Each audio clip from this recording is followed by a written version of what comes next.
Speaking of the Williams Grove National Open, is there any race on your bucket list that you really want to win? That one. That's it. I mean, I would. It's man, that's hard. It sounds ridiculous to say that I would rather win that race than the Knoxville Nationals, but because I mean, I realize the history behind the Knoxville Nationals, but I mean, to be as close as we have to the National Open and not win it, definitely it's the one that stings the most. Green flag in the air.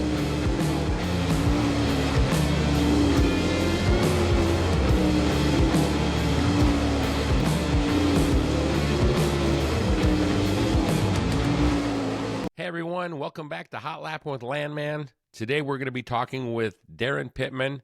He's a World of Outlaw point champion. He's won the King's Royal. He's won the historical big one. He's won a lot of big races. He did a lot of good stuff with Casey Kane and some other great partners that he raced with over the years. We're going to be talking to him coming up here pretty quick. Just wanted to tell you, everybody, thanks for following. Thanks for the likes. Thanks for the shares. Could use more of that. If you're liking what you're seeing, tell your friends about it. Tell your race friends about it. Anybody you know. Let's see if we can get those subscriptions up a little bit, and anything you can do to help me out, I sure would appreciate it. But I've actually posted right here on the video where you can follow me at. Tell everybody about it. I'd really appreciate it.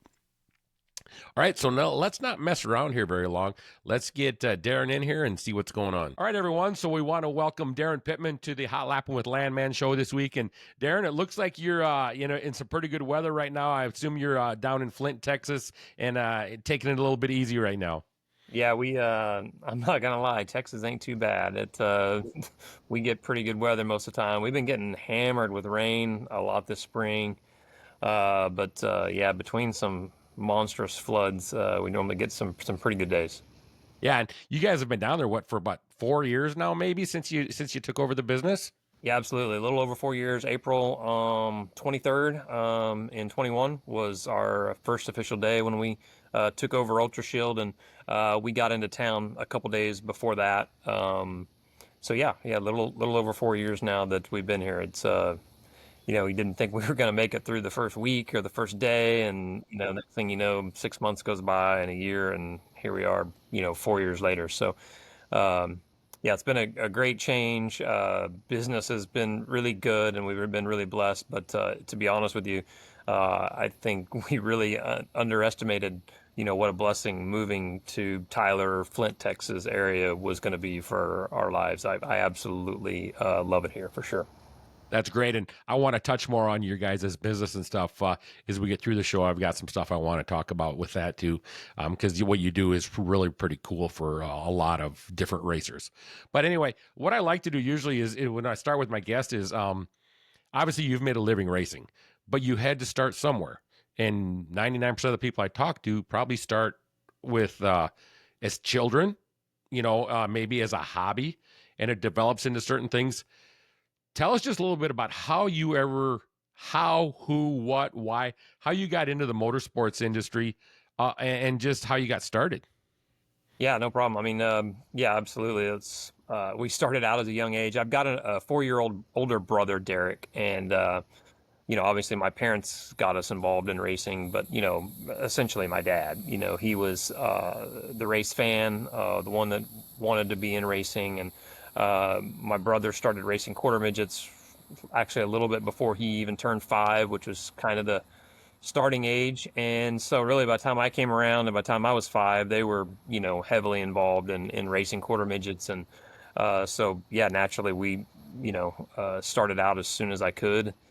And that was our family sport. I mean, we both played soccer. Both of us played basketball.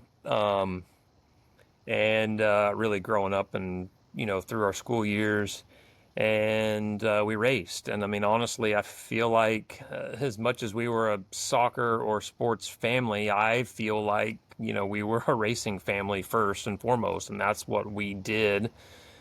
Um, and I don't mean this negatively, but I don't remember ever taking a family vacation. I don't know that we ever honestly did. And I'm sure there was something here or there that we did that was not, revolved around a quarter midget race, or, we would travel a lot and go to different parts of the country, but I feel like they always revolved around race trips. So that was what we did as a family, and we enjoyed it, and we didn't know any different. And I mean, I was a kid, and I got to say I drove a race car, and so I thought that was cool, and I enjoyed it, and had started to have success doing it. Me and my brother both did, and essentially, you have to make decisions in life and growing up as a kid as far as what things start to overlap, the different sports and stuff. And so Yep. essentially for me, and really my brother kind of led the way. He quit playing basketball and mainly focused on soccer and racing, and racing was getting in the way of his soccer. And so he quit racing to focus on soccer. And same token, when I was 13 years old, 14, I was mad if I had to.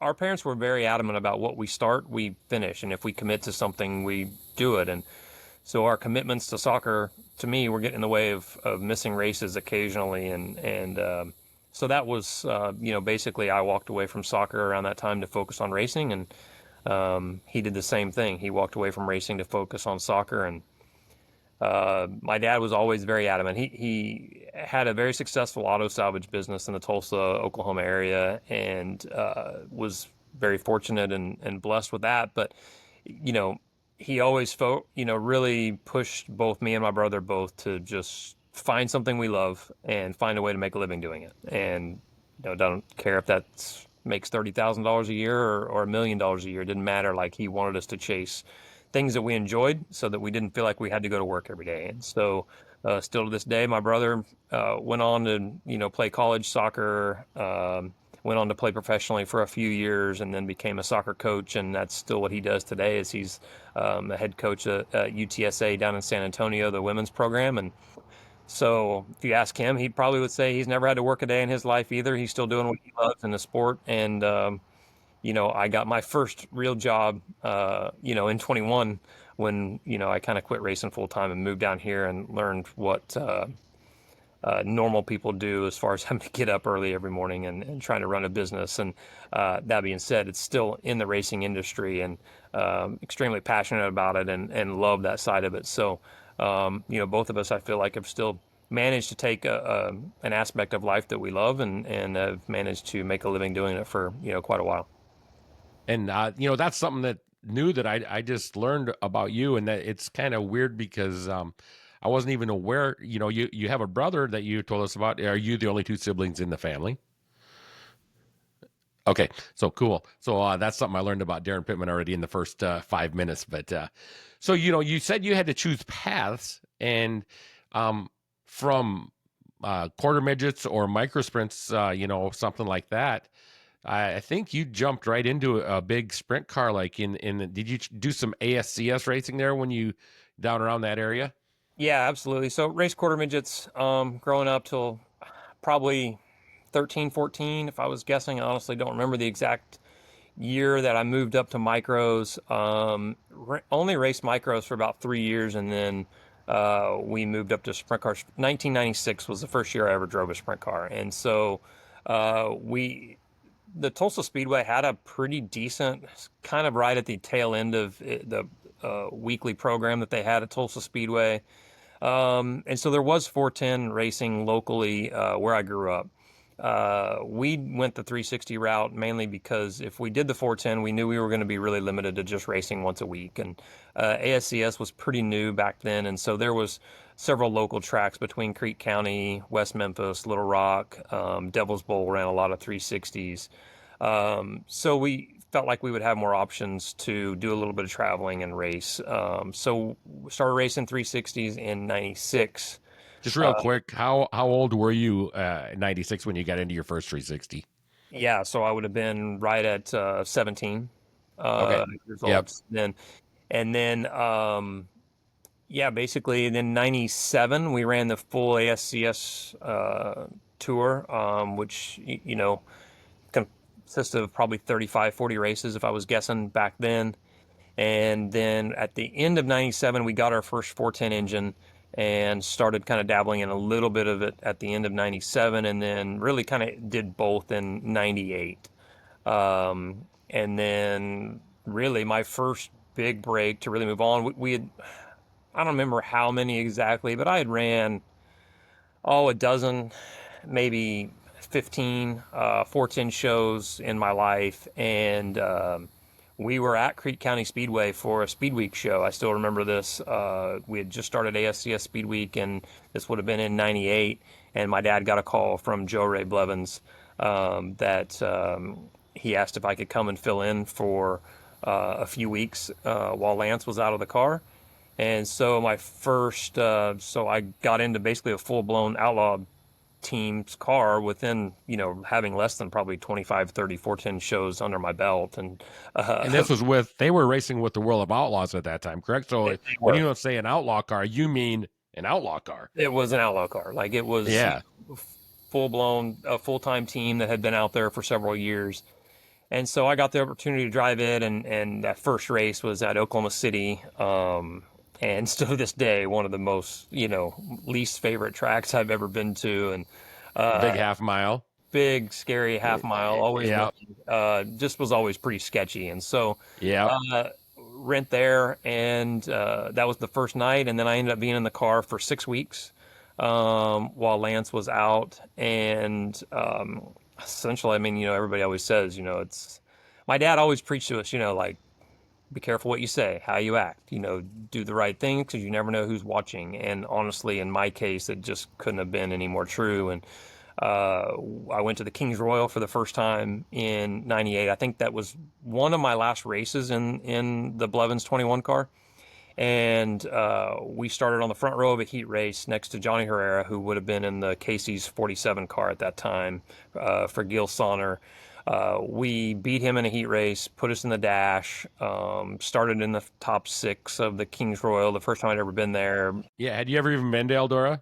I had been one time in a 360. They used to have a race called like a race of champions or something. I don't remember the exact name of it they had that was 360, and I had been, and it was probably within a month or two of me going back for the King's Royal. So that was my second time there.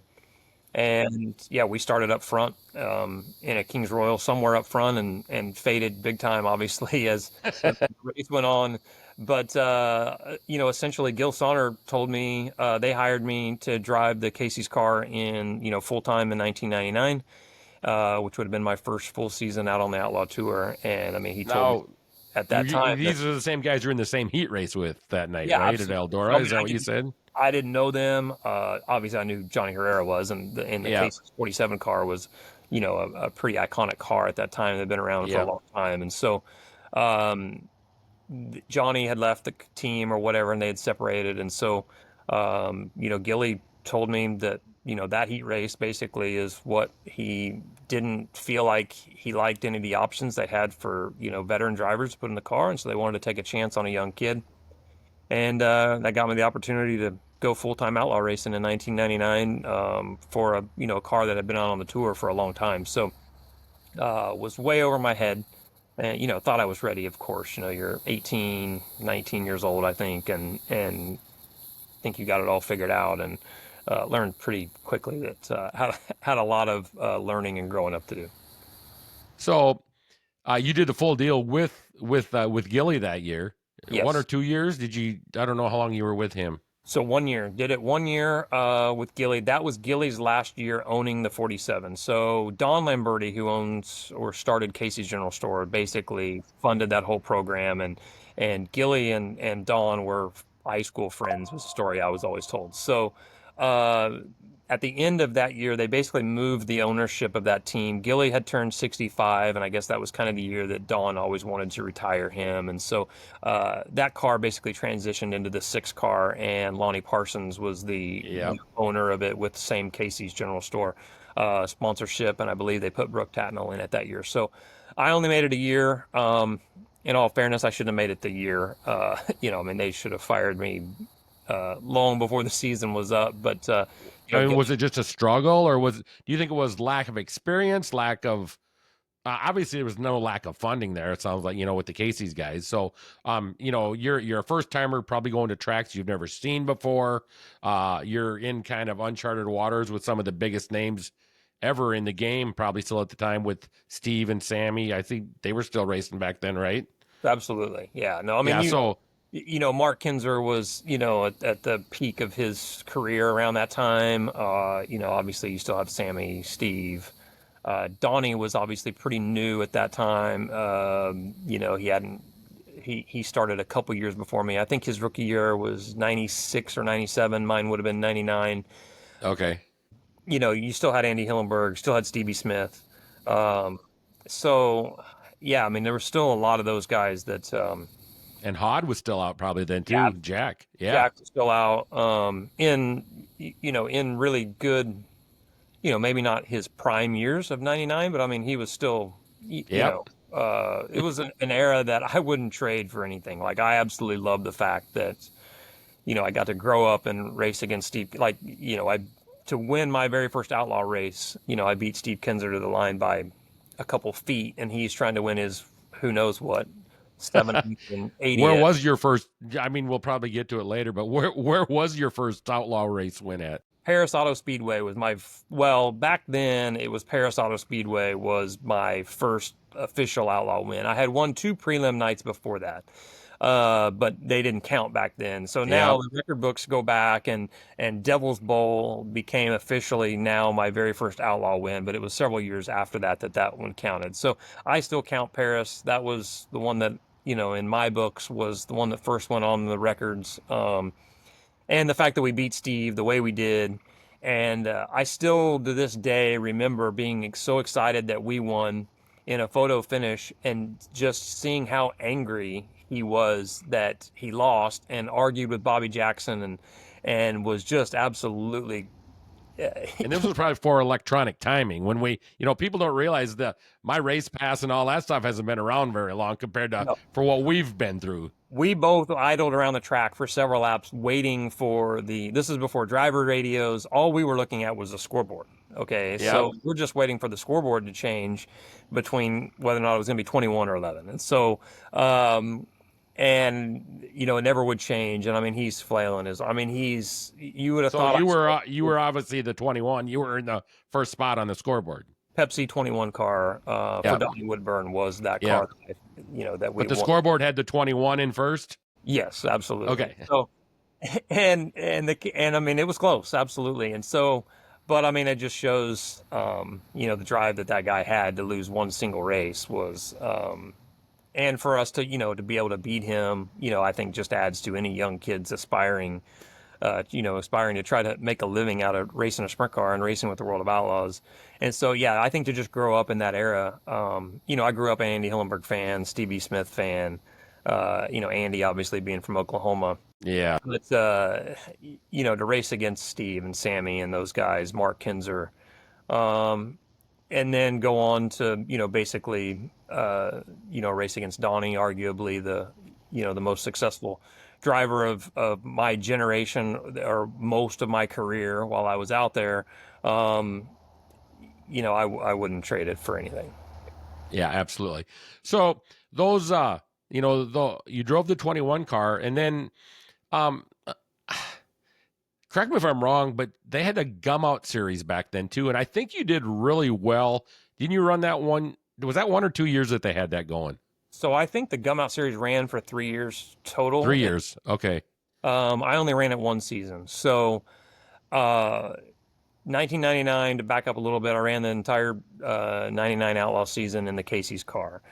In 2000, I started my own team. It was a blue 3 car with Kenny Woodruff working on the car. So Not a bad guy to have in your corner, huh?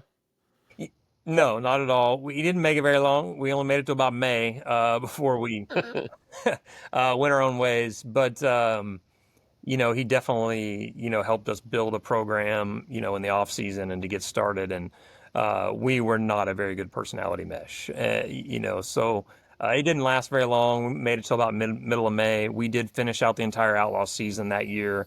And then in 2001, is the year that we did the Gum Out Series. With your own family team still With then? our own family 3 car.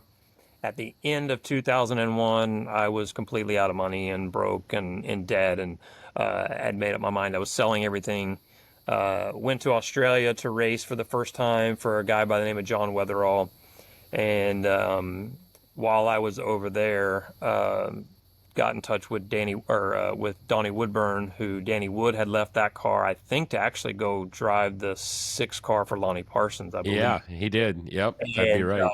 so did a deal with Donnie Woodburn and got in that car for 3 years. So that would have been in 02, 03, and 04 on the Outlaw Tour. Okay, so I just have a quick question. A lot of people might not know that, but J Dubs is a lot of people know him. John from Australia. How did you get tied up with him? And a lot of people, because back then we didn't have internet, we didn't have all this coverage, and even for super fans like me at the time, and I'd been out on the road, so I always paid close attention to all that stuff. But how did you end up getting tied up with Weatherall and getting to Australia? Yeah, that's actually kind of funny. So he would have just been over here in the U.S. watching races. I don't remember how I ever actually met him, as far as like where it was at, or kind of was a guy that I feel like I had gotten used to seeing a few times throughout the years, and would talk to, but didn't know him basically at all. My recollection of how I got hooked up with him was, I definitely remember I traveled with Brooke Tatnall a little bit. We were around the same age and basically around the same point of our careers on the Outlaw Tour, and so we got along really well and would travel quite a bit together. And he sponsored Brooke and helped him out a little bit. I don't exactly know what, but essentially at some point during that would have been the 2001 season, he mentioned he wanted to bring me to Australia and put me in a car and race. And the end of the year rolls around, and he's long gone back home. I don't have any idea how to get a hold of him. I just remember he told me that he wanted to take me to Australia. I was broke, selling everything, quitting racing, and made up my mind I was going to go to work for my dad at his auto salvage. Hang on 1 second. Is there a helicopter in the background? We're not editing this out, DP, because this is too good. But I'm like, I think I hear a helicopter. That's a helicopter. Where do you live on an airbase? We are nowhere near one. I'm actually here because I don't see it. It's quite a ways away. Yeah, but that's all right. No, it'll add a little flavor to the show. So anyway, so you had Weatherall had disappeared last I heard you say. Yeah, so I was just trying to find any way possible to extend my racing career. I mean, I had pretty much decided we were selling everything and I was done. And the end of the season rolls around and I haven't ever heard from the guy, and honestly, I don't know that I really had any reason to think I was ever going to hear from him, but I got a hold of Brooke and basically tracked his phone number down through Brooke Tatnall and called him and said, hey, are you still going to bring me over? Well, I have no idea what his original plan was or when he actually said this, that he was going to bring me over, but I think all that sort of fell apart and it wasn't going to happen. Well, I feel like, I don't know if this is true or not, I think I shamed him into bringing me over because, I think I made him feel bad that he had told me this, and then I don't think it was going to happen. And so, again, this was a long time ago, 20 plus years. So I don't remember him saying right away we were going to do anything, but then he called me back and was like, hey, so he didn't have his own car. He ended up leasing a car off a guy by the name of John Kelly, who I'm sure you know, obviously, through Donnie. And, very well. Yeah. So Brent Kading and would always go over there, and he dominated Archerfield Speedway forever. So he brought, Brent always brought his own cars over, and him and John Kelly had agreements or whatever to do that. And so I went over and he rented Kathy Kelly's car. So it was a 1994 Stealth. I still remember this day. They told me it had an old Randy Kinzer engine in it. And man, when I get there, this thing is tucked in the back of this shed and didn't look like it had been raced in a long time, and honestly did not care. I was just happy I was in Australia racing. And they brought a couple other kids over. There was a kid by the name of Ryan Flynn, and then there was a girl too, I forget her name, that came over. So there was the 3 Americans and then me and John Weatherall's car, or this car that he had leased from John Kelly. And so, and we ran shockingly well. I don't know how many races we ran. We ran 4 or 5. I think we won at least 3 of them. And ran. Was Kading there too then? Yeah. So Brent was there. And you beat him. You ran real well. I don't know my stats exactly, but I know we beat him more times than he beat us, which was kind of a big deal back then. He dominated that area. It is. That's why I brought it up. Yeah, Yeah. so we ran really well, and again, perfect place, like right place, right time. One of my last races, if not the very last race that I was scheduled to run for J-Dub, I think I was scheduled to go home within a couple days, and a guy by the name of Reeve Kruk, who's from Brisbane, had just pulled his kid off the World Series tour and came home, and he was there that night watching. And so he was in the grandstands watching, and he came down actually with his mechanic, Gleno, and they introduced themselves to me at the end of the night and asked if I was willing to stay and run the classic for them.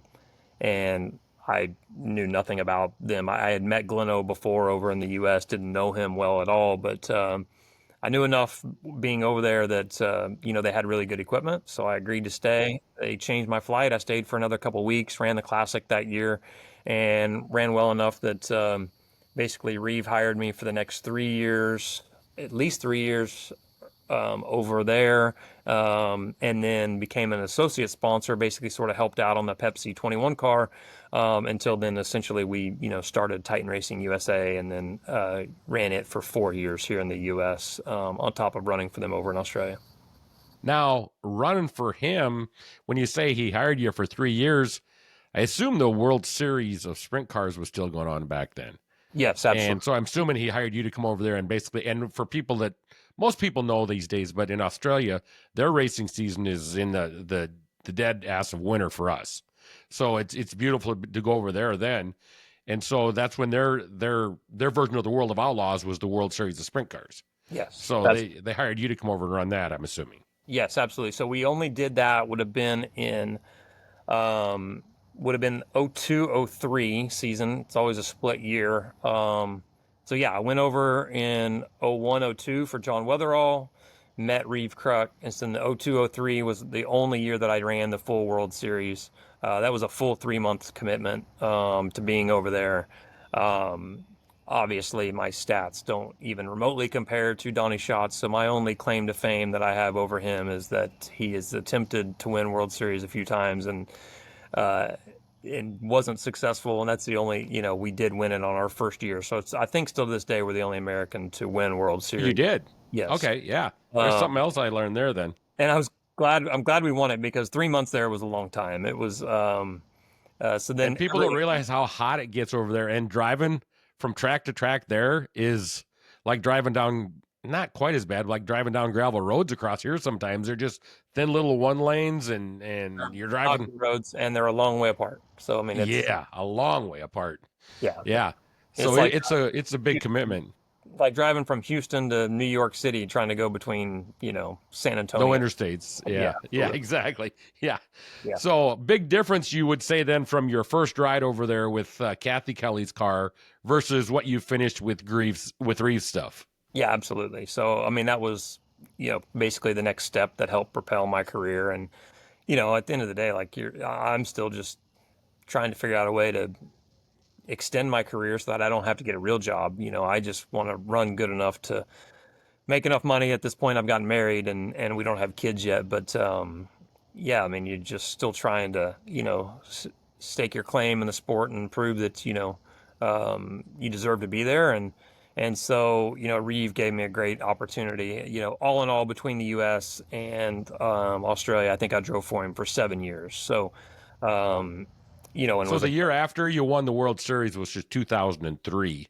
You said 2002, 2003. You come back to the U.S., and what do you do in 3 and 4? Because I'm pretty sure 5 is when you started with Reeve. That is correct. In the U.S. I US. was in the Donnie Woodburn car, the Pepsi car in 02, 03, and 04, and then the Titan car from 05 till 09. Okay. So, and we got to talk just a little bit about Gleno Inglis, because what a character, and a guy that, to me, if you have him on your side, he's probably going to take a bullet for you. And I think you had Bingo when you were here too, another Aussie, 2 of the greatest Aussie guys you could have working with you. You guys had to have a lot of fun going up and down the road, dude, didn't you? So the funniest thing about that is you say Bingo is an Aussie, and Bingo's from Pennsylvania. So is he originally? He's from in Pennsylvania. Yeah, he is. So he is Gene Jenkins' kid who owned the 55, Oh, Billy Pouch, and Tim Schaefer, and drove for several years. yep. So now there's probably a lot of people that he goes from Australia. So he talked about as funny as anybody from Australia most of the He time, does. and talks about as fast. And then he did get pretty serious with a girl over there. While obviously he met through when he was working for Reeve Kruk and lived over there for, I mean, 5, 6, I mean, heck, it might have been closer to 10 years that he lived over there. So he is back here in the U.S. now, still working for an Australian-based company with Bill Mann. But no, he's originally from PA. But yeah, Man, they're Leno's gonna bust me about that one when if he ever sees this. yeah, no, Gleno was really good for me, and still, honestly, just talked to him last week, and he's planning on coming over here, and I think around early July. He normally typically comes over once a year, and makes a trip to Texas to see us and see my wife and the kids, and so he's. I think that's the best part about our sport is obviously everybody loves it, but you get in, you get attached to it, and it's obviously we're all chasing a dream and doing something we love. But I mean, obviously the relationships that you build that I haven't worked with Gleno since 2008, but he's still one of my best friends that we talk, probably once a month, at least once every couple months. And, the relationship that you build over the course of a career doing this for 20 plus years, you wouldn't trade it for anything. So, Gleno's a very quiet guy, but he's a big guy. And, if you ever make him mad, like, you didn't want to be on the receiving end of that. And, also that being said, like he was the tame one, Scott, his brother, Yeah, his little brother, um, yeah, yeah, you definitely had some muscle behind you because I needed all I yeah. could get if I ever got in trouble. And just so for reference, his excuse me, his brother still to this day can build a very competitive motor in the sprint car world. So Oh, absolutely.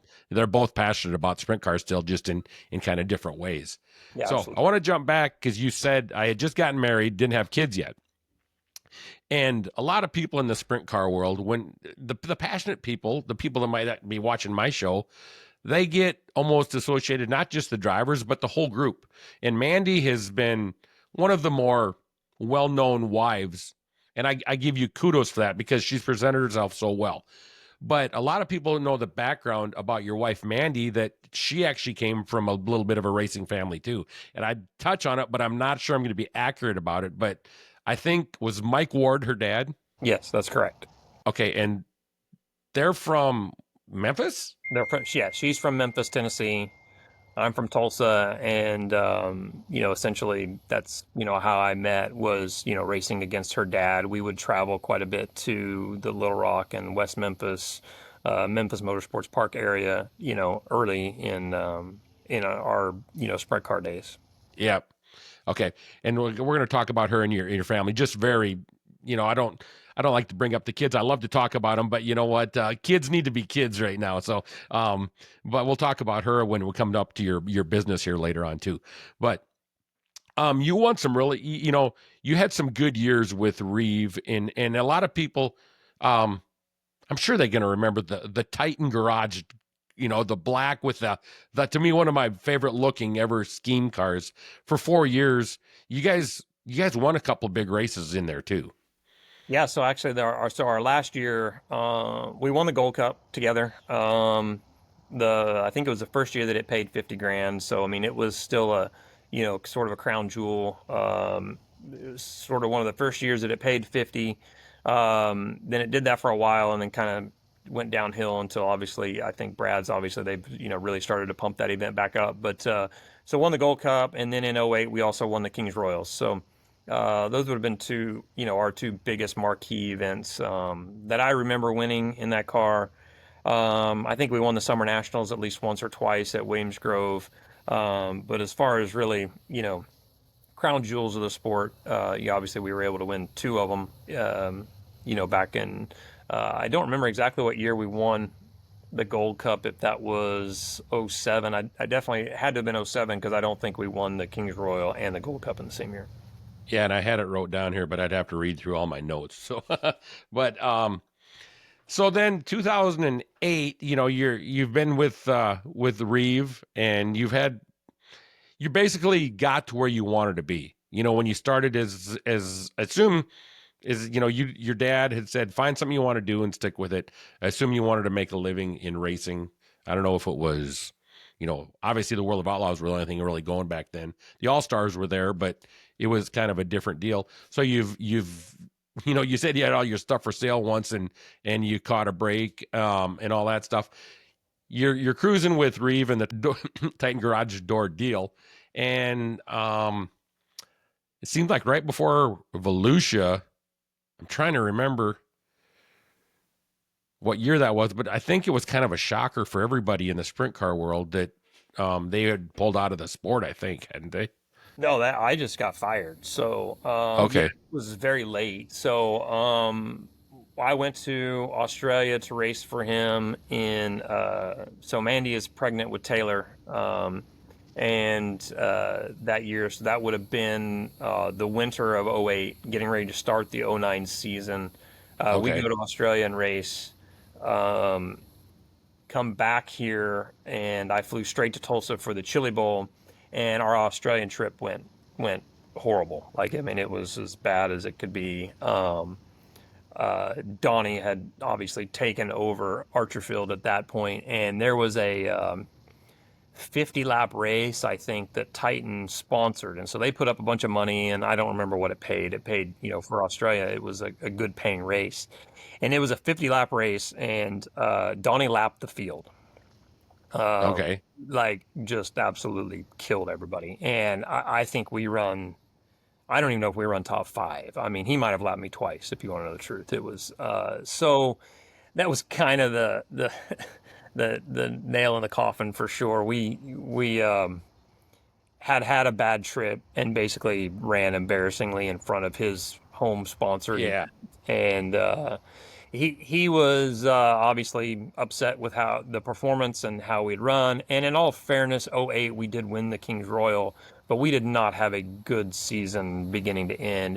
As we were building that team, we were set up to compete with, financially with any team on the road. And, obviously when you spend as much money as he was, he wanted to see progression. And if anything, we were progressing the wrong way. It definitely in '08. And then we go over there and run really bad. And he had made up his mind that, he was going to make a change. And he told me before I got on the plane to fly back to the U.S. that, he was going to make his decision while I was gone. But basically somebody was getting fired by the time I landed back in the U.S., whether or not it was me or Gleno. So, and I got back, and sure enough, he called me and said that he had decided that he felt like I was the one that needed to go, and so he let me go. And this is about 2 weeks before Volusia starts. Maybe 3 at the most. And we were ready to go. Like, we had cars built. We had done all of our work before we got over there. Like, we didn't have much to do when we got back. Oh, okay. Yeah. So he had his team ready to go for the season Yeah, in I the mean, the team U.S. was set up and ready to run the full 2009 Outlaw Tour. And so, yeah, I got let go. He decided to keep Gleno. Gleno didn't like that, and he ended up quitting, I think, basically the same day that I got fired. And so, Well, hang on. Explain that a little bit. Why did Gleno? I just Is don't think, Gleno's way of standing up for you? yeah, Is that I mean, isn't that like a? Doesn't that make you feel Gleno. So Gleno's a stand-up person? 100%. Like, I mean, Yes. nobody's ever going to say differently about Gleno. I mean, 100%. He had my back through the good days and the bad days, and I had his as well. And truthfully, our performance wasn't where it needed to be. There was no arguing that. I'm not arguing that. Like, Mm-hmm. and Gleno wouldn't either. We were working at it, and that was the team that we wanted to fix fix it and run better with. And basically, when Gleno heard that he got rid of me, Gleno didn't want to, he didn't want to start over with somebody else, and so he quit on the spot at that time. One of the other crew guys quit as well. Eric Prutzman had finished out the year with us as our basic. We had just hired him on at the end of '08, and so he ended up staying. And then they hired Brooke Tatnell to run the car in '09.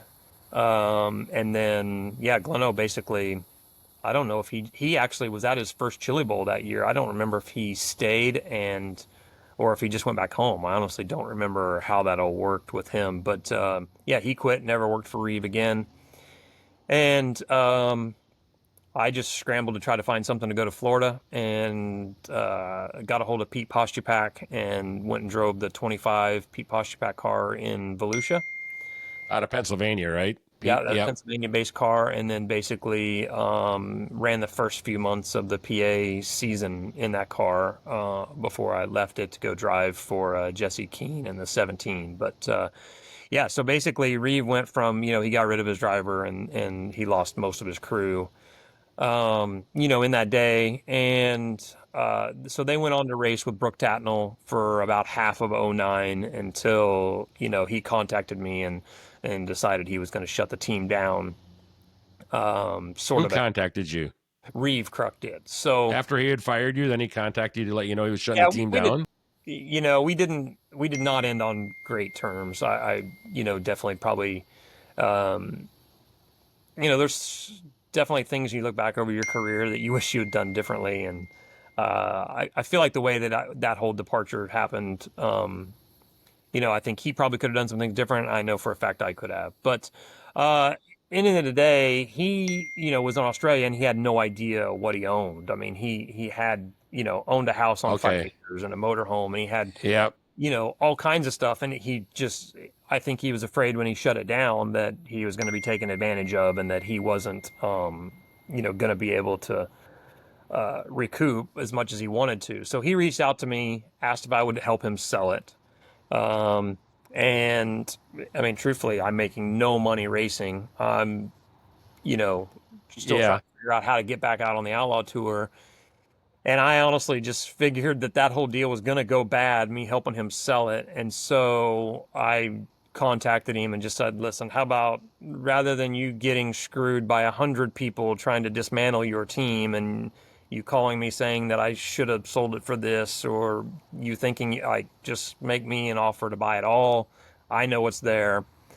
And he made me an offer I couldn't refuse. So basically I bought his entire team out when he shut it down, and then I liquidated it myself, basically the latter half of '09, and just basically, helped him get rid of it. And so that way he knew he wasn't getting burned. It was stand-up thing for you to do.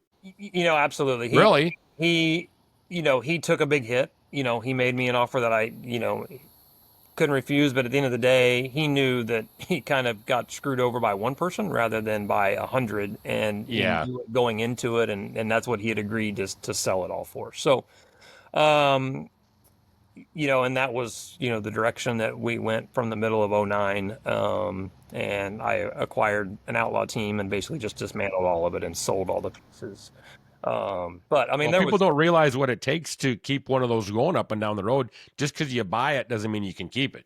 I had absolutely no interest in keeping it. I knew I did not want to own, my own Outlaw team, and I already done that once before.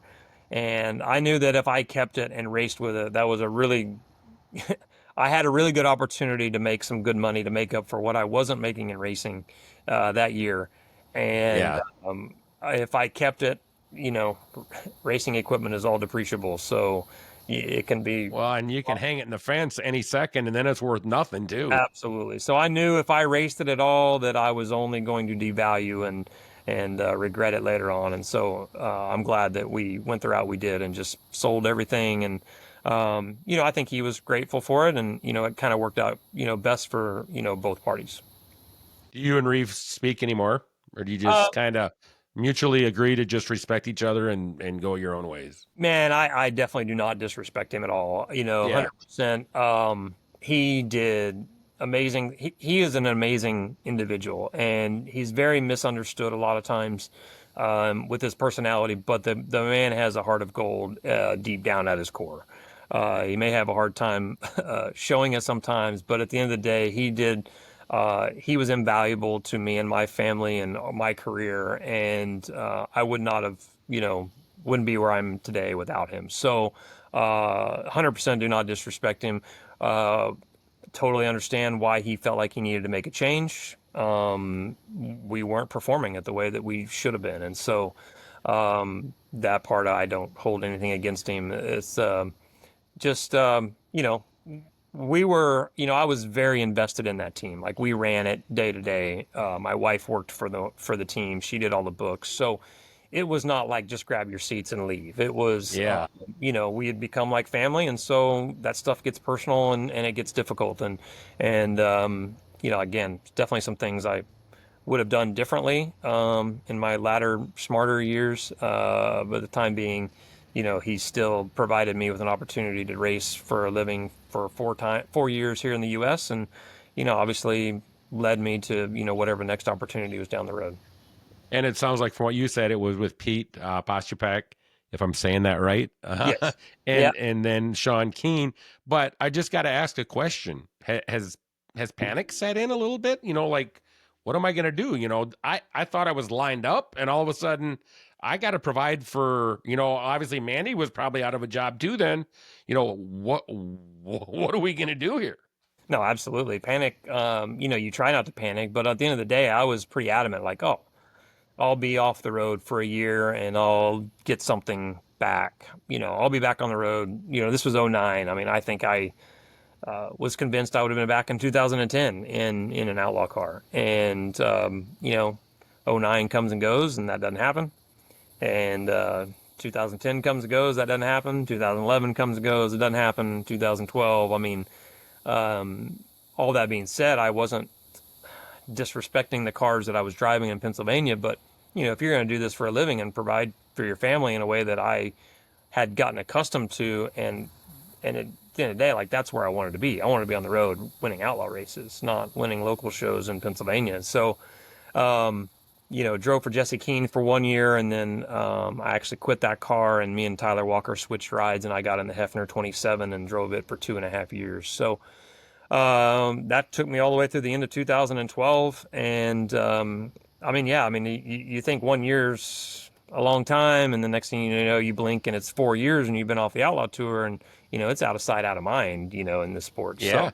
So, and if your face isn't around, I've heard from certain mechanics out there even that they're going to do this because if I'm not around, if people don't see me, they're going to forget about me, and I'm never going to get a job back out there. Same for the drivers, I would assume. Oh, absolutely. And I just kind of kept holding on to hope, and that something was going to open up. And at the end of the day, I think the I guess being patient, or being forced to be patient. I don't know that I was exactly happily patient doing what we were doing, but I never, I guess, could have in my wildest dreams think that I was going to go from 4 years off the road to basically being offered, in my opinion, short of Donnie working with Ricky and TSR, one of the best rides, becoming available on the Outlaw Tour when, Casey decided to, give me the opportunity to go drive the 9 car and work with Cale Kane. I want to jump back just a little bit because you said you quit the Keen car and you and Tyler swapped. Did you have a plan in place when you quit the Keen car? No. Or how did you and Hefner have something worked out not in at advance all. there? I had never talked to Mike Hefner a day in my life before I called him that afternoon. So I feel like I think the Keen 17, I still think maybe this day is the only car that I've ever actually quit. And not had anything lined up.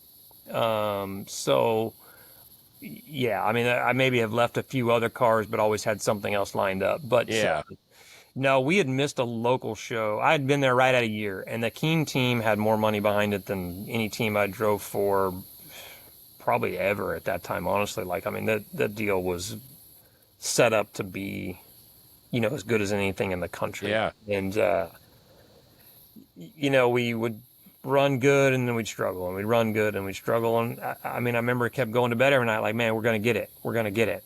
And literally we went to a local show at Williamsburg and we missed the show.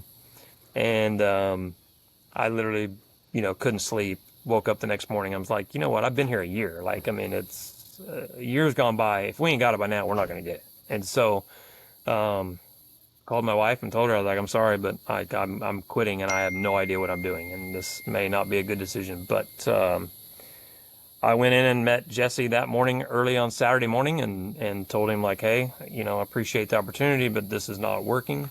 I feel like either I need to go somewhere else or we need to do something different with a crew chief. And he said that, he wasn't going to get rid of the crew chief that was on the car. And I said, okay, fair enough. And so I quit, went out to the motorhome. And at that time, my very first phone call within 5 minutes of walking in the motorhome was I called Bernie from Indy Race Parts. He was partnered with Tom Book at that time in the 13 car. And they agreed to let me run like they weren't racing full time then. So the next week was Eldora. I believe it was the spring Eldora weekend. And so I agreed within 5-10 minutes to run that car at Eldora, Kings Royal, Knoxville Nationals, and kind of all the bigger marquee events. Yep. And so basically got that lined out right away. And then kind of went inside we were still going to race that night at Port Royal in the 17. Jesse agreed that we would still finish out what we had, agreed to do that night. And so went in and we kind of kept preparing to race. And then my phone starts blowing up. And I had become pretty good friends with Tommy Ryder at that time. And we had Ryder engines at the 17. And the 27 car also had Ryder stuff. And so Tommy had called me and said, hey, the 17 just hired Tyler Walker. Tyler quit the Hefner car. He's like, call Mike. This stuff is really, really good. And so I called Mike and basically we swapped. Did you call him right there that afternoon? Like I'm in the parking lot. I'm outside in the parking lot of the Keen shop. My motorhome's parked outside of it. I'm half working on the car to get ready to race that night. I've quit. The crew chief knows I've quit because of him. It's, things are awkward and it was bad. And then I don't, they hire Tyler. And so I'm out in the parking lot, pacing around, talking to Mike Hefner, and he hires me. And so we both run each other, our cars that night. And then we take our stuff out, we swap, and, kind of the rest is history. So I got into Mike Hefner's car and drove it for the next 2.5 years and, had by far my, most successful, years off the Outlaw Tour, racing in Pennsylvania and doing a fair amount of traveling as well, driving for him in that car. Talk a little bit. Just tell me what was the difference? Was it, obviously if you don't mesh with your crew chief, I'll never discredit any crew chief because I don't know of one crew chief in the racing industry that's going to a race to make their driver or car look horrible. So if you don't mesh, you go over to another team. Does just a different group of personnel, maybe a different chassis, a different shot combination, things like that? Is it the atmosphere? What made Hefner so good for you compared to where you couldn't get going with the Keen car? Honestly, I think those are great questions, and I don't pretend to have the answer to them because, there was no reason that the 17 team, we shouldn't have been successful, but we just couldn't get on the same page. Either whatever I was saying, Matt wasn't understanding. We just could not, get going down a path that A, made me feel comfortable, or B, made us fast. And so, when I went to the 27, at that time, they didn't really have, a crew. They had some guys that helped out, but essentially, when I went there, I basically took over as far as setups and did all that. And they had really good guys that could help us. But, the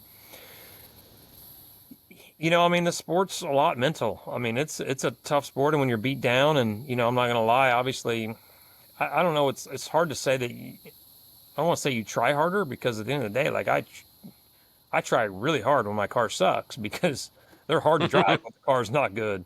Yeah. But it just worked. I mean, it was, I think, I was pretty beat down from having a really bad year. Um, and it was just a refreshing start to go over and start with a new team. The expectations for us going there were way less than they were at the 17.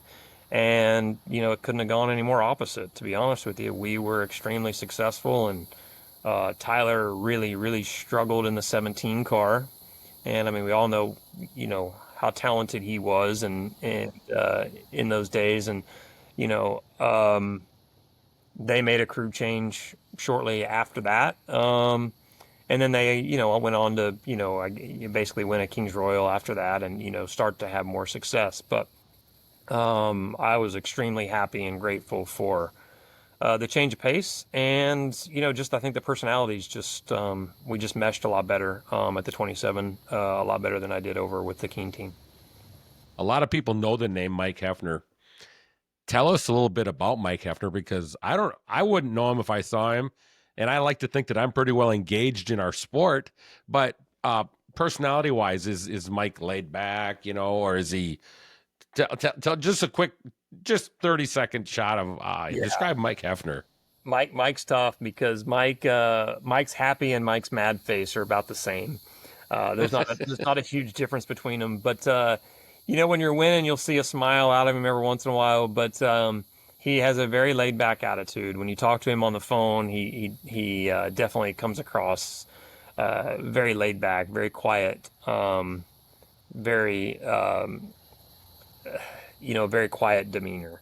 And you're right. Most people don't know who he is. Most of the time, if you watch that entire team, when he was going, he doesn't go to the races near as much as he did. But I mean, when I raced for him, he went almost all the time, and most people just guessed him to be a mud scraper that we basically gave a pit pass to, and nobody had any idea that he was the owner. And there was plenty. You're not the only one. There was a lot of people that always asked me after seeing him, like, "Hey, which one is Mike Hefner?" And you'd have to point it out to him. So. Yeah, he they hadn't had much success in sprint car racing yet. He was still pretty new. I think that was only really their second year racing. They had Shawn Michael that started driving for him the year before, and we started running well and having success, and he really enjoyed that, and he got heavily involved, and going, and obviously he's still around today, owning and providing one of the best cars in Pennsylvania. He sure is. So 2013, I know you went, you got the opportunity to go drive for Kasey Kahne, and who was the driver in the car that you replaced? Was it Joey? Joey. Okay. Yes. So just real quick, how did that whole deal come together? Was that a surprise for you? Did you get the call? Did you call them? No, absolutely. It was, yeah, it was definitely a surprise. In all fairness, that whole, I guess, conversation, or I guess opportunity, I feel like started a whole year prior. I was, I don't remember the exact years of what year Paul drove the 83 car with an association to KKR. But I think it was 2011, if I remember right. But Kasey had contacted me, towards the end of 2011, and they were negotiating with Dennis Roth to basically keep the 83 under the KKR banner, and he wanted to put me in the car to replace Paul. And I thought that was going to happen. I feel like it was pretty close to happening, and then sort of kind of last minute, it all fell apart. Dennis pulled the car back to California. I don't even remember what happened, but basically, that whole affiliation sort of stopped. And so it was pretty let down there, but that had kind of started the whole relationship with Kasey. I obviously knew, we knew each other, but didn't know each other well. So that starts like, the end of 11 through 12. And then, I guess I was sort of hopeful. I think the obvious, answer at that point was what number was Cody Dara? I'm drawing a blank. Was he 19? Yeah. I guess. I think he was. I was just trying to think who the other car was. It Yeah, was so 9 like, and it would have been 19 the was. 19, I guess. So, Yeah, um, yeah, I don't know. I'm drawing a blank. But yeah, anyway, so yeah, because he was the 19 after Delansky. And so I had yes, talked to Casey a few times, and you know, they were big on Cody, and they loved Cody, and he brought a really good team morale to that whole group. But obviously, the performance was not there of obviously what Joey was doing. I mean, obviously Joey's yeah. better cars in the country, night in and night out, and Brad's obviously pretty new in the wing stuff. And he was still kind of just that third, come What to the certain race kind of guy. Not absolutely all the races. he was Yes. not running all of them. And so, I mean, my relationship with Casey sort of was opened up and stayed open throughout that year. I thought if there was ever going to be an opportunity for me to drive, it would have probably been to replace Cody Dara. Not because he had told me that or anything. Obviously just outside looking in and wishful thinking, I guess. I thought that was my best opportunity. And so, yeah, when I heard as way as everybody that, Joey was out, this is probably a month before the end of the year. My remembrance of it was they told Joey he would be out at the end of the year. And so I think I called or sent Casey a text like the next day and just said, hey, I see that you guys have obviously made a change for next year. Do I fit into this at all? And he wrote, absolutely, I'll give you a call tomorrow. And that was basically, I think I did send him a text, and that was his response.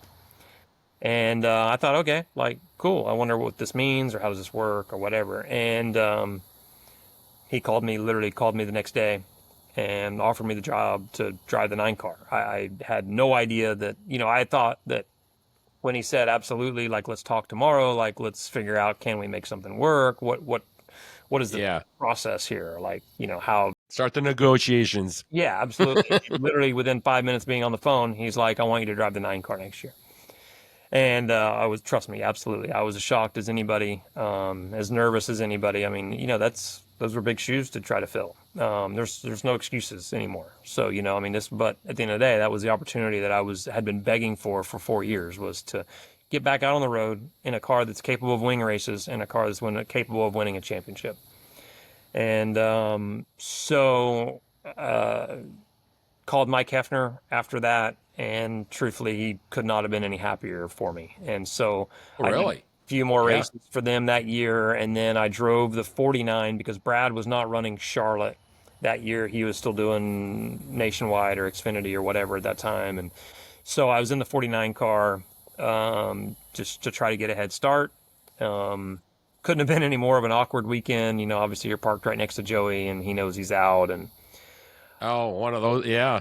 and and they've already moved on. They've announced that I'm in the car, and I'm in the 49, and it was awkward for everybody. Obviously, I'm excited about it, and Joey just wants out of there, rightfully so. Yeah. He's just ready Yeah. for it to be done, and so so then that was the start of that, and then we, the next time in the car was we go to Bubba's and race a few nights there before we kick off the Outlaw season in 2013. Before we jump into that Outlaw season, I just one quick question I want to ask you. Did Mike Hefner and you being patient get you to the Casey Kane ride? Well, I mean, I think so. I think the biggest thing, I guess my answer to that, and obviously, Casey and Cale and, Justin Adams, the powers who be at KKR, can answer this question probably better than I can. But I think that my thought process is, I think that KKR looked at their opportunities that they had not won a championship with Joey. I think that they singled it down to not running well at Williams Grove. We go to Williams Grove 7 times a year. It was one of my better racetracks consistently. I'd been racing there for 4 years.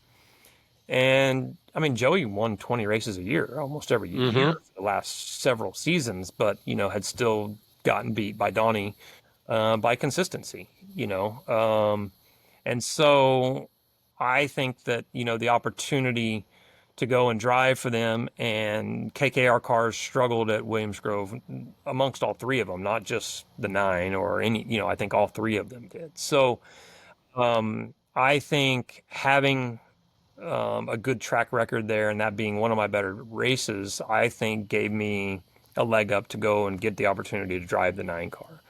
And so, and I think it paid off. I mean, essentially, like you go there 7 times a year, and they're huge point swing nights because Yeah. it's hard to You win an can outlaw. miss the show. Yeah. Yeah, it's hard to win an outlaw championship if you're not top 5 every night at the Grove when you go there, or know that you can win at Williams Grove.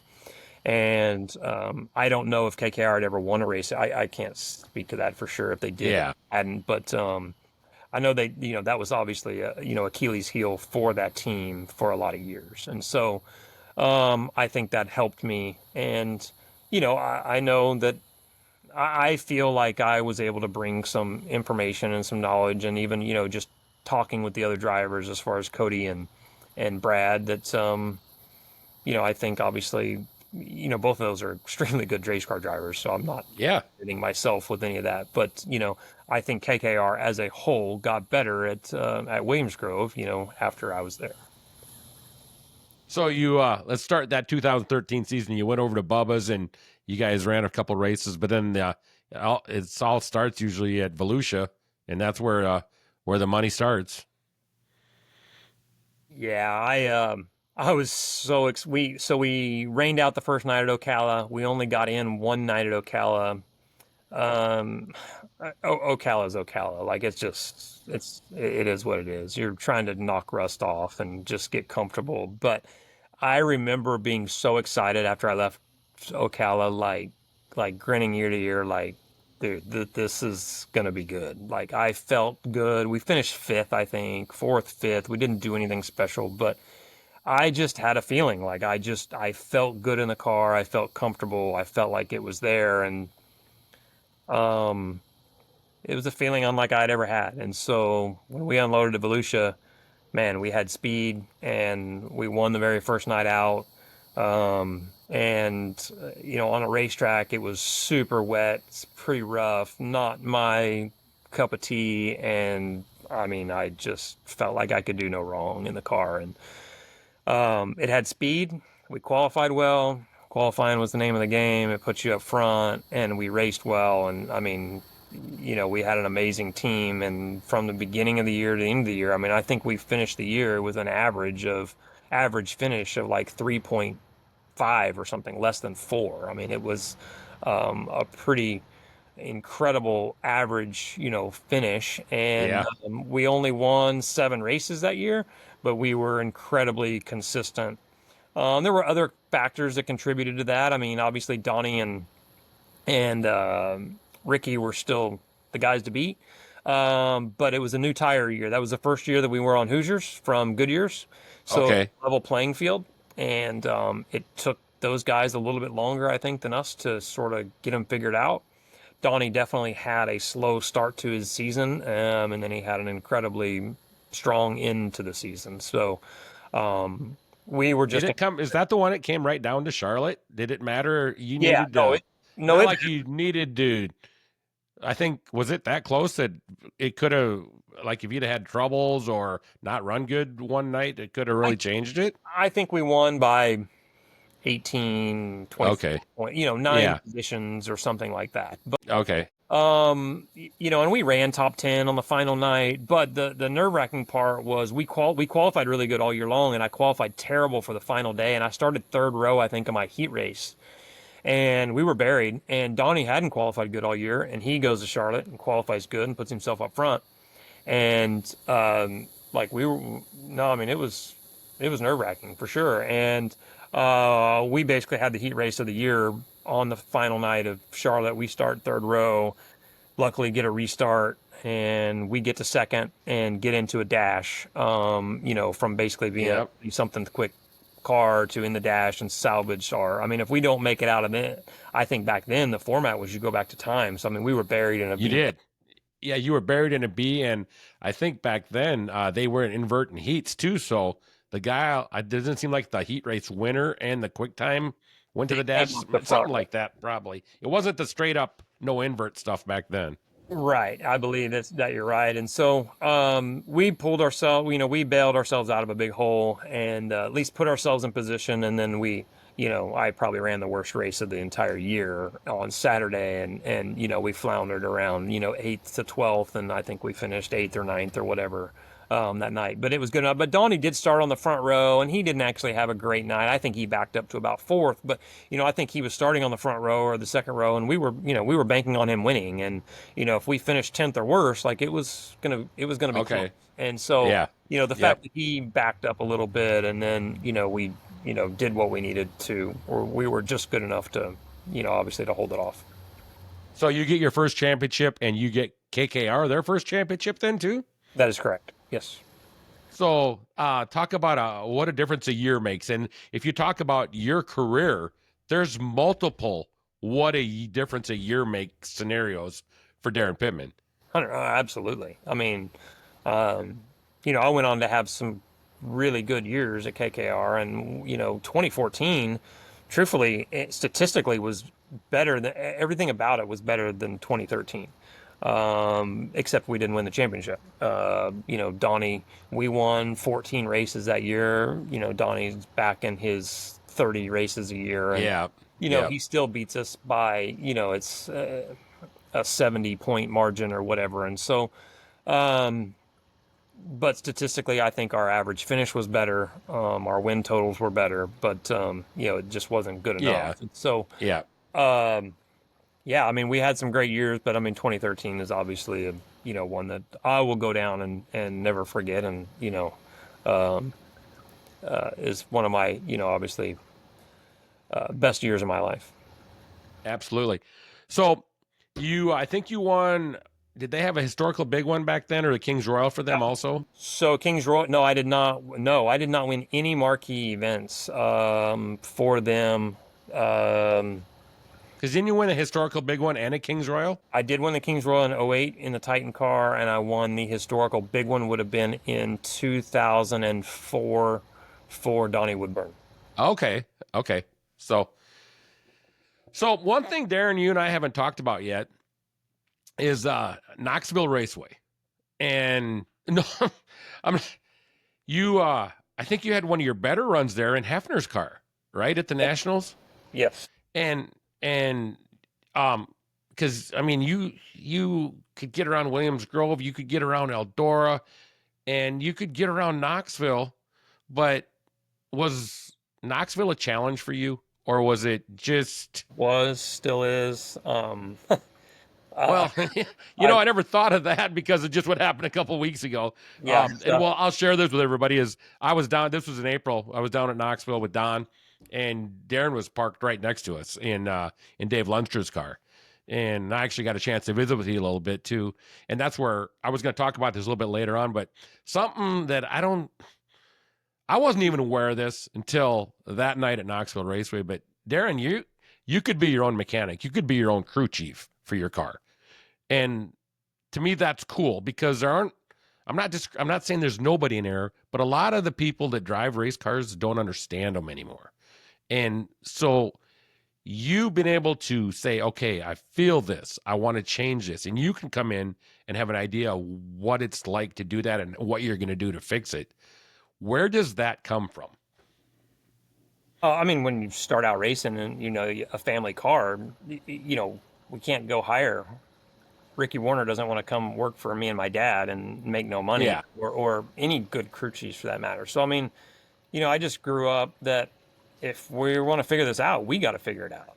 Like we can't buy, there was no buying rides back then to go and drive for a team with a crew chief. It was, you buy the equipment and you figure it out, and you travel up and down the road and figure out what works. And so I've kind of always had to work on my own cars and build my own cars. And, I did that most of my career. I mean, the KKR days were the only team, honestly, that I ever drove for that I, wasn't heavily involved in the day-to-day operations of the race team, whether or not that's building the stuff, ordering parts, organizing hotels, whatever. So, I've sort of done it most of my career. And yeah, I'd like to think that I can set up a car and that it can get around the racetrack. And I have, and I can. And Mike, when I called Dave Lunster to drive for him this year, like that was what I was the most excited about. And I'm more frustrated with myself that, I've only ran the car twice, but I'm reminding myself that maybe I'm not what I think I can be or should be when it comes to getting a car around the racetrack. And I think I can get around there okay, but man, it's just really hard to compete with these guys that are at the top of their game and are so good. And if you're off a little bit, you're off a long way. And so I got some work to do this year to get our car better to, compete at Knoxville. But, everything's there for it to happen or to be good. I just, it's hard, when you're trying to deal with, beat Philip Dietz and Ricky Warners and, some of these guys that are at the top of their game and they're living and breathing it and working on them every night. It's tough. And I think for you now that you have your own business, you don't live and breathe it every day because you're too busy. So you've got to try to rely on what you can learn because this thing is a never ending change, shocks and, hell, wings, whatever you want to talk about, it just always advances. So if you're not living and breathing it, it makes it harder for you to keep up, not on the racetrack, but to keep up with the technical side of it. 100%. And that's, I think I discredited that, more than I should have. When, granted, yes, I've gotten fortunate enough to be able to drive the 69K some over the last year and a half. And so, when you show up and drive that thing, you're like, man, I'm as good as I've ever been. Well, the truth is I'm not. The truth is the car's better than most of the other race cars out on the racetrack. And so then you go and again, you're not living and breathing it. You're not doing this night in, night out and fine tuning and finding little tweaks that make your car feel more comfortable. And, when you start off 3/10, 4/10 off the pace, yeah, you might be able to close up 1/10 of that or 2/10 of that, but you're still out to lunch. You're still not where you want to be or where you need to be. And one thing I've learned about racing part-time is I enjoy racing. I still really do enjoy running it or racing when I get the opportunity to, but only if I'm competitive. I don't enjoy it if I'm not good and if I don't have a chance to win. I lose interest real quick, and so it's definitely tough to show up and try to fix it, and on such short amount of on such short number of races. But I'm not going to give up. I'll keep working at it and see where it goes. But I definitely do not enjoy showing up and getting beat real bad and looking like I don't need to be there. Do you foresee a couple more races maybe at Knoxville before the Nationals with you and Dave? I don't think so. I mean, truthfully, I just don't have time. We weren't even supposed to go do that. We did a local show there a couple weeks ago. That was not in our plans. The plan was just to run the spring race and hopefully things went okay and then come back for the Cappy. The spring race rained out one day. The second day that we did get rain in went pretty disastrous. So then we went back to test a couple weeks ago. The test was a nightmare as far as 40-mile-an-hour winds. I don't know. Yeah. I do think we learned some things that helped us, and we definitely qualified much better and fixed some aspects of our car. But, I mean, Knoxville's tough. When it gets tricky, that's when it gets hard. And, when the track got tough, we still have a ways to go. So, nothing's set in stone right now, but I'm not sure if we're going to get it to, go at it again before the Cappy. Yep. I want to jump back real quick. The 69K, Don Kreitz, what an amazing program, amazing group of people, amazing equipment. And you drove for them for a year and a half. Are you done with the 69K, or is there still some more opportunities coming up? I know that they have Christopher driving it now, but your record speaks for itself in that car alone.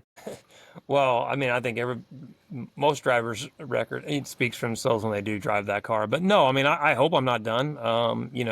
I enjoy driving for them, and me going and driving for Dave had nothing to do with the Kreitz 69K at all. Don had told me at the World Finals last year that they had no intentions of going back to Knoxville this year.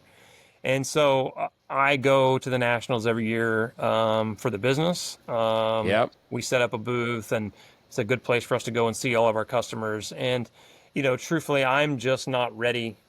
As much as I struggle at Knoxville, I really enjoy running the Nationals. And I'm just not ready to accept to go as a business owner and not a driver yet. And so I still wanted to compete.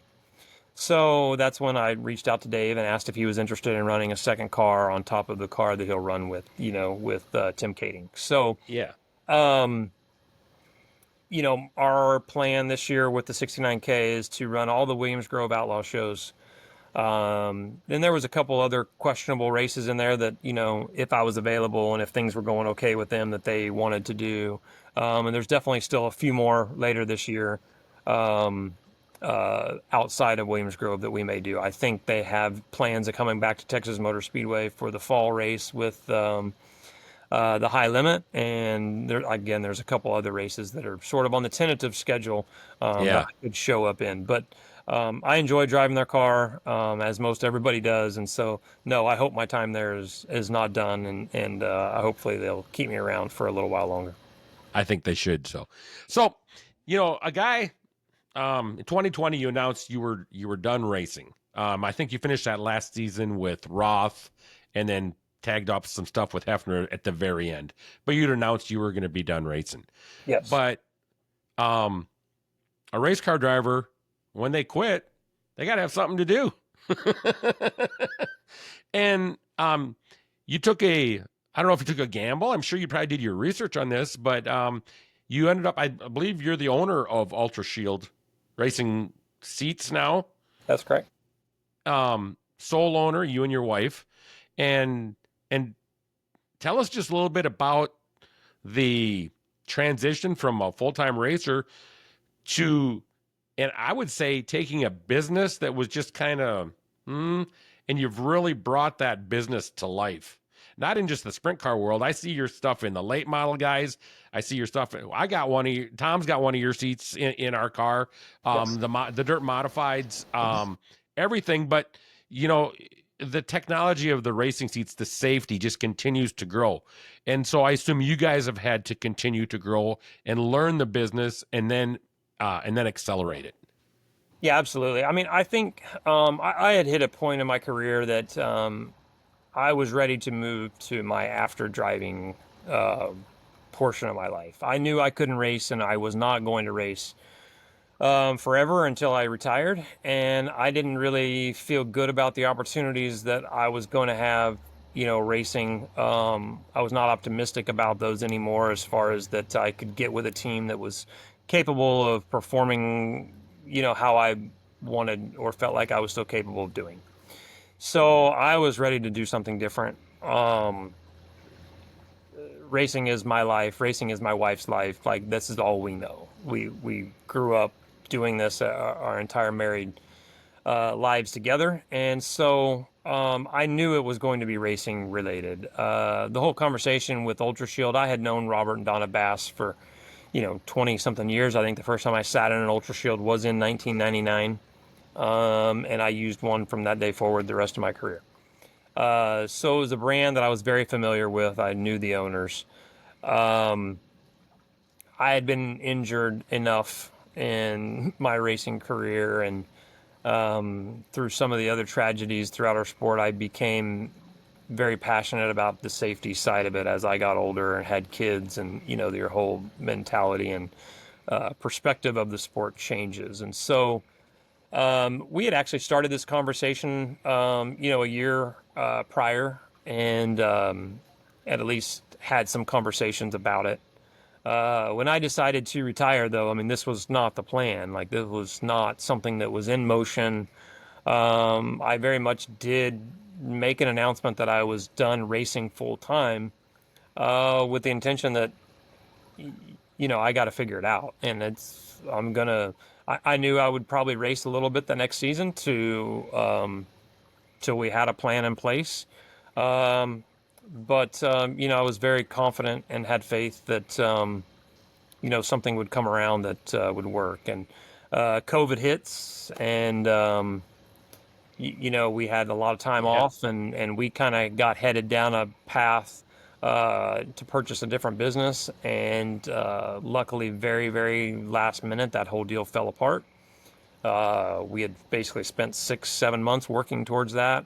We're devastated at the time, and things happen for a reason. So, couldn't be more thankful today that opportunity fell apart.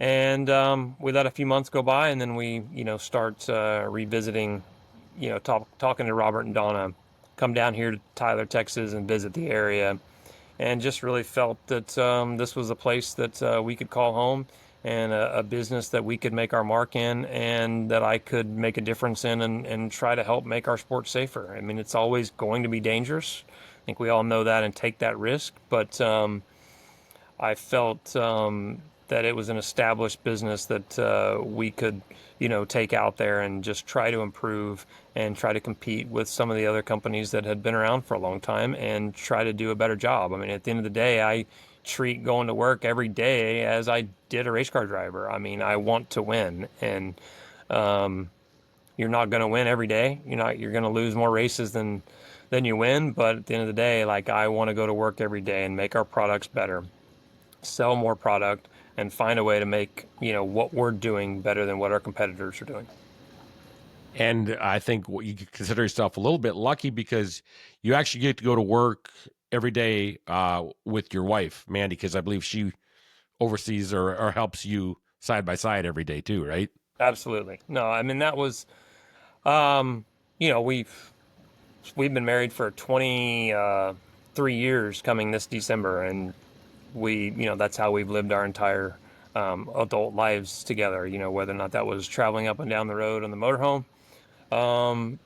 We've worked together every single day of our lives and still do that to this day. And, wouldn't trade that for anything. And it's a team effort for sure. I mean, it's, trust me, she keeps me in line and helps us make decisions. And it's, it's a family business that I feel like have, tried to make successful together. So do you have Taylor? Is it Katie? Is your other one? Yeah, Katie's Are they work? Yeah, Taylor's 16, and I'm trying to remember back when I was 16 and how motivated I was to work. So they're not coming to work help. They're not coming and helping you guys out at the store yet. So no, she does. Taylor does some. Katie does very, very little. I mean, she's 10, so Yeah. gets a little bit of pass. But my oldest Taylor, she's 16. She's got her driver's license. She's got a car. She's got gas to pay for. Yeah. She's got a car to pay for. She's not as motivated as I would like her to be about having a job right now, but she is extremely busy with academics and has had straight A's for her entire school career, and so there are definitely things that fill that up, but I don't envision, I do not see on the horizon right now either one of them making Ultra Shield their lifelong dream. Yeah. Oh, that's good stuff. Daryn, I really, really appreciate you taking a little bit of time out of your day today to visit with you. It's great to get caught up with you, revisit a little bit, and share some of your stories from the past. Last question that I really have for you is, when are we going to see you at the racetrack next? Yeah, so my next race scheduled right now, I think, is in the 69K at Williams Grove for Summer Nationals in July. And I haven't looked at a calendar, but I actually think that's the weekend before the Capitani, I believe. So, yeah, I mean, okay. I run. We have nothing else scheduled right now between now and the end of July. And then I think we basically go straight to, Knoxville for the 360. We're not racing in the 360s this year, but, I will go to try to visit with some customers and be there for the Cappy on Sunday in the Dave Lunster number 3 car, and then run the Nationals. And then I'll be in the 69K for the Williams Grove National Open again. And that's really the only concrete races that we have scheduled. Speaking of the Williams Grove National Open, is there any race on your bucket list that you really want to win? That one. That's it. I mean, I would. It's man, that's hard. It sounds ridiculous to say that I would rather win that race than the Knoxville Nationals, but because I realize the history behind the Knoxville Nationals, but to be as close as we have to the National Open and not win it, definitely it's the one that stings the most, and that I go into with the most amount of confidence and feel like that I have the best chance to win. And if I'm still in the 69K, I know that I feel like we will roll in there as, one of the cars to beat. And, the first year I drove the car, we finished second, led some. Last year, I feel like hands down we had the car to beat. And, I clipped an infield tire in a heat race and turned it over and basically ruined our chances there. And so really looking forward to October and getting the opportunity to go back and try to redeem ourselves the best we can. All right, cool. I'm going to let you go with that, Daryn. Be sure and greet your family for me. I'm lucky enough to know most of them. And like I said, appreciate your time. And we'll see you at the racetrack real soon. Sounds good, Lannie. Thanks for having me on. Appreciate it. All right. And with that, we'll wrap up this week's episode of Hot Lap with Lanman. I really appreciate Daryn coming in and spending some time with us. It was great getting to know him and some cool stuff that he shared with us. Please, everyone, remember, tell your friends, hit that share button, hit that like button, hit that subscribe button. Anything you guys can do to help me, I sure appreciate it. We'll look forward to talking to you next time. Have a great one.